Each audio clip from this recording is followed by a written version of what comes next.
You got Tim Kaine and everybody else talking about, hey, it's unconstitutional. Well, evidently it's not. Article 2 of the Constitution stipulates that the president does indeed have the right to act if he considers it a national security issue. So he was never really in any trouble. He was never really in any danger of being stripped of his potency as the commander-in-chief to make such a decision. Why are we acting like he isn't? Constitution, Article 2, Section 2, Clause 1 of the United States Constitution declares the president to be commander-in-chief of the Army, Navy, and state militias. Presidents often cite this power to justify unilateral military action without immediate congressional approval, specifically to defend U.S. citizens or respond to threats. Period. Point blank, period. All right, so let's just start with the obvious, right? When Stephen A. Smith, a guy who has absolutely no reason to defend Donald Trump politically, sits down on live television, well, not even on live television, on his, this is his podcast right here, and he reads the Constitution and basically says, yeah, Trump was definitely right. He was within his authority. That tells you something very important, because for the last several days, you've had a very loud group of politicians and media personalities screaming the same line. It's unconstitutional. It's illegal. Oh, Trump is starting a war. But then someone actually reads Article 2 of the Constitution and suddenly that narrative starts falling apart. It's not theory. That's not partisan. That's literally written into the Constitution. Now, whether you agree with the strike or not, that's a different conversation. But this idea that the president somehow doesn't have the authority to act, militarily against foreign threats without permission from Congress first, that's simply not how American history works. In fact, if you go back through modern history, you'll see presidents from both parties doing the exact same thing. And what's fascinating here is the people who normally dominate the narrative suddenly look very uncomfortable when someone from outside their political lane starts pointing that out. But if you thought that moment alone caused some reactions, wait until you see what started happening on Capitol Hill. Sean, in the words of Congresswoman Omar, I love you like a brother. And I want you to understand, I'm not trying to dodge your question. I just want to answer it in a little different way. I don't hate anyone, but I will shed no tears for the Ayatollah Khomeini. He won the coin toss, and he elected to receive. And boy, did he receive. May he rest in pieces. He died with the with the blood of millions of people under his fingernails. Senator John Kennedy might be one of the most dangerous men in Washington when it comes to political messaging, because he does something that a lot of politicians can't do. He mixes humor with brutal clarity. And that line right there, he won the coin toss. He was elected to receive. That's classic Kennedy right there, man. But underneath the humor is actually a serious point. For decades, regardless of which party is in power, Iran's regime has been responsible for violence across the region, funding militant groups, destabilizing governments, and threatening American allies. So when Kennedy says he's not shedding tears for the Ayatollah, what he's really saying is something a lot of Americans quietly believe, that the Iranian regime has spent years pushing boundaries, and eventually someone was going to push back. While that debate was unfolding about Iran's foreign policy, another story started exploding back here in the United States. Yeah, and it included, it has nothing to do with the missiles or military strikes, right? It includes our guy, Tim Walz, and it has to do with our taxpayer money as well. The payments are restarted. Why didn't you tell the truth about why you restarted the payments? Well, Chairman, we did tell you. And Feeding Our Future grew because of the pandemic. And I didn't ask that question. I said, why didn't you tell the truth about why you restarted the payments? The payments stopped because there were concerns, obviously. It wouldn't stop the payments. Then they're restarted a month later. What was the reason for restarting the payments? My understanding was the agency believed that the court had required them to make those payments. And that was false, wasn't it? You repeated that. You said that, didn't you? You said the reason you restarted is because the court ordered you to do so. Is that right? I don't believe that is settled yet, to the best of my knowledge. Well, I think it is, because the court did something that I don't know if I've ever seen it. They issued a statement saying you were wrong in what you were saying. This is from the court. It says, Feeding Our Future versus Minnesota Department of Education, correcting reports and statements by Governor Tim Walz concerning orders issued by the court. Here's what the judge says. Governor Tim Walz told the media that the Minnesota Department of Education attempted in payments to FOF because of possible fraud, but that Judge Guthman ordered payments to continue in April 2021. Next sentence. That is false. So you said something that wasn't true. He further states this, Judge Guthman, the court says this, Judge Guthman never ordered the Department of Education to resume payments to Feeding Our Future in April 2021 or at any other time. So I want to know, why didn't you tell the truth? Congressman, the attorneys at the Department of Education interpreted that differently. Both of those judges are no longer on the bench, and I think that interpretation. The very first sentence. The first 7 words. This is not some unnamed source talking to the New York Times. This is not some anonymous source talking to whatever your Minnesota Star Tribune or whatever your paper is. This is the court speaking. First sentence, first 7 words. Due to inaccurate statements by the governor, Ramsey County District Court judge has issued and authorized this following news release. That's pretty straightforward. So the court's lying? I can't tell you, Congressman, but the interpretation was that Somebody's lying, because you can't say the court ordered you to restart the payments, and then the court says we didn't order you to restart the payments. So either you're lying or the court's lying. And I'm just asking you, which one is it? I just simply know what the attorneys at the agency believed, that it was a misinterpretation. And I would note that those payments. Could it be you were trying to hide behind the court, Governor? Could that maybe be the reason why you issued the statements you did and why the court had to do something you never see done before? They issue a press statement saying you're wrong. The governor is wrong. His statement is, their words, not mine, false.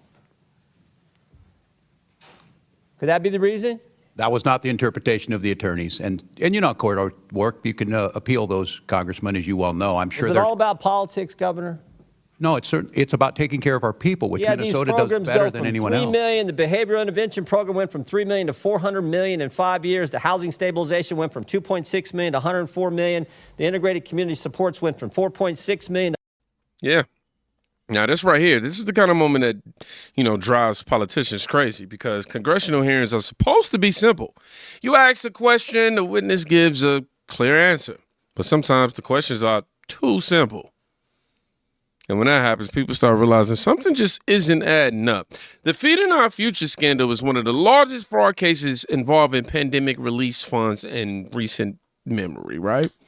Millions upon millions of taxpayer dollars meant to feed children ended up being siphoned off in what prosecutors describe as a massive fraud scheme. And what Jim Jordan is pressing Governor Walz about here is very straightforward. Why were payments restarted after the concerns were already raised? And more importantly, why did the explanation about the court order turn out not to be true? Because now that's going to cause some heat. That's not a small detail, because once courts start issuing statements saying something didn't actually happen, that's when the political damage starts spreading, y'all. And speaking of political damage, there's another member of Congress who suddenly found himself right in the middle of new controversy. Donald Trump, the great liberator of women around the world. You're making a very important point. And here's a woman in Congress you serve with, Ilhan Omar, responding to you on X, saying, I hope you aren't drunk, and took your staff's advice. Rashida and I, Tlaib, of course, don't know this man and feel confident he didn't care about us. Please refrain from drinking too much. As you've been warned from your staff, stay off social media. I don't know what she's talking about, but I pray in this holy month you find peace and respect for yourself. I think she had lashed lashed out at the idea that the president moved forward with this because, as I understand it, there was intelligence saying there was a target of opportunity to take out the Ayatollah and other leaders. She's complaining that the attack came during Ramadan. And Rashida Tlaib, by the way, is attacking both the United States and Israel, another member of the squad, and saying they shouldn't have done this, as if the U.S. is a foreign country to her. Could you unpack some of that? Well, I don't give a damn if it's Ramadan. I don't care if Muslims are fasting right now. This was the right time with the right intel, the right president to go in there and do this, and he'll have his chance to explain it, or his secretaries to Congress. And she was also responding because I was complaining about that. Where was she when Jews were slaughtered? Over 1,000 Jews were slaughtered in Israel by Hamas, by Palestinians on a Jewish holiday. I don't remember her complaining about that. And when she said that very defamatory statement about me in the middle of the night, by the way, what was she doing in the middle of the night? But I asked her what it was like to be married to your brother. I mean, like, she has no room to attack anyone on any issue, quite frankly. And I'm ready to denaturalize and deport her to Somalia. Let's go. There you go. You've said that before, and it sounds like you mean it. Congresswoman Nancy Mace means what she says what she means. Thank you. Mm-hmm. I hope she does mean what she says, say what she means in regards to that. Because that exchange lit up social media almost instantly, because Representative Nancy Mace, she ain't hold back a little bit, not even a little bit.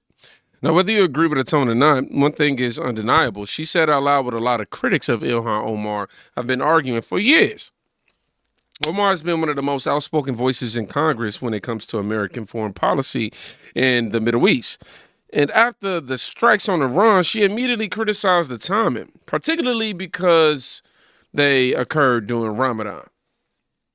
That's where the political clash started, because critics like Mace argue that when it comes to national security decisions, the United States isn't going to schedule military operations around, religious calendars.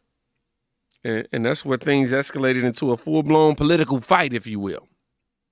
But then an old clip started circulating online again. And once people saw it, the internet absolutely went wild. When I was in college, I took a terrorism class, and is that a such thing? Yeah, there was. So there is a lab for that? There was a class that you. Do you go to a lab? No, we learned the ideology of. I'm glad you do that. Al Qaeda, hospital. He's an expert. When I was in college, obviously it's chopped up, clipped, and some context is moved, but this clip has been circulating online for years. And like many viral moments in politics, people interpret it very differently depending on what side of the debate they're on. Supporters say she was simply describing an academic discussion about how, language and tone can reshape perceptions. Oh, my phone just went crazy. And critics, say the clip is another example of the kinds of statements that have fueled controversy around Omar throughout her political career. And that's really the biggest story here, because over the last several years, Ilhan Omar has repeatedly found herself in the center of intense political debate about foreign policy, national identity, and America's role in the world. But while social media was arguing about clips and comments, something else was happening that shifted the conversation back to Iran itself. And it came from someone who actually lived under the regime. How much money was spent on autism in Minnesota in 2017, Governor? I don't have those numbers in front of me, Congresswoman. Did you prepare for this hearing today? Did you do any preparation I take for this Congress hearing today? seriously. And you've seen the numbers about autism fraud in Minnesota. So we're going to do some Minnesota math with you today, okay? Are you ready? How much money was spent on 2017 for autism in Minnesota? How much? I don't know. I wasn't the governor. Okay. Did you not just say that you prepared for this hearing today? $1 million, okay? A quick Google search or using your AI could tell you $1 million was spent. How much money was spent on autism in Minnesota in 2024? I don't have the number in front of me. As Were you governor in 2024? I was, but I'm not the head so of your HHS. excuse before that you didn't know what 2017 autism numbers were because you were not governor, and today you can't answer the numbers about 2024 as governor, and you still said you prepared for this hearing today. It's unbelievable. $343 million was spent in 2024. What percent increase is that from 1 million to 343 million? What percentage increase is that? I'm not here to be your prop. Go ahead and tell me. Are you governor of Minnesota or not?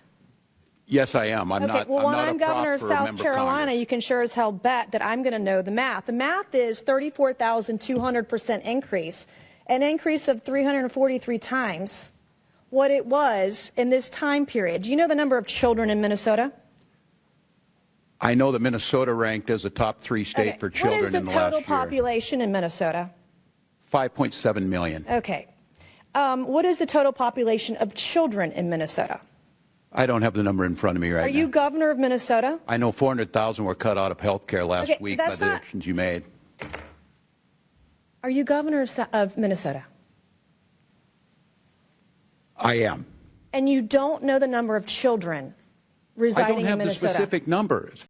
Now, this moment right here highlights another issue that has been growing across the country.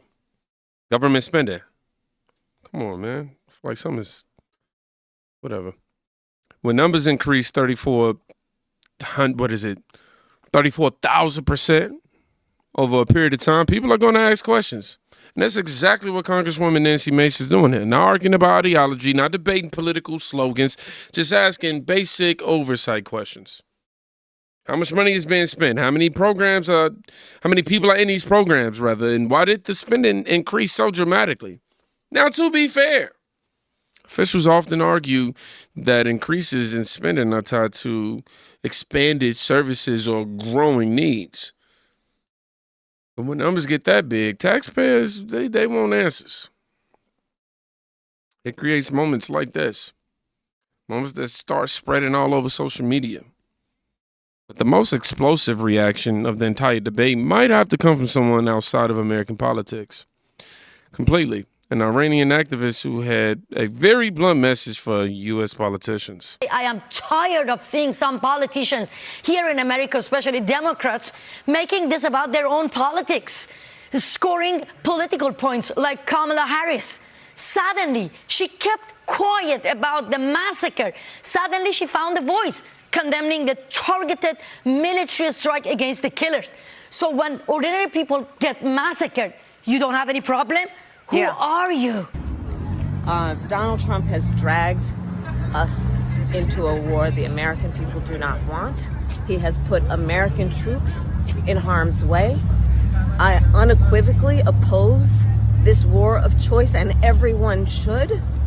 And the bottom line, when it comes down to it, is that if we want to stop Donald Trump with this random decision that he has arrived at, then Congress must act. And Congress must act immediately. The American people do not want our sons and daughters to go into this unauthorized war of choice, and I unequivocally oppose it.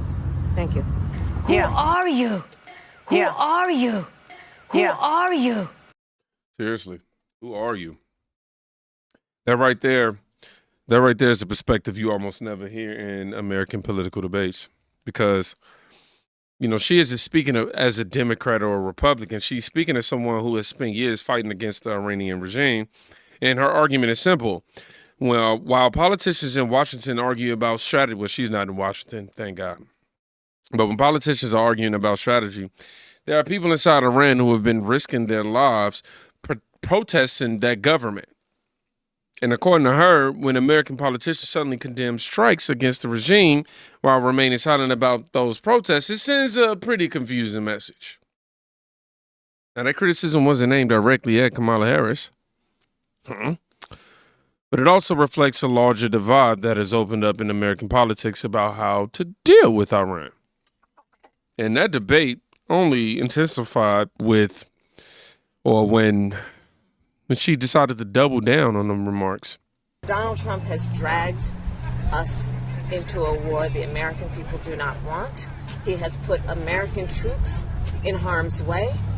I'm going to be honest with y'all. I don't even know why I had this right here playing. It's going to say the same exact thing. So, my bad. But I want to hear from y'all.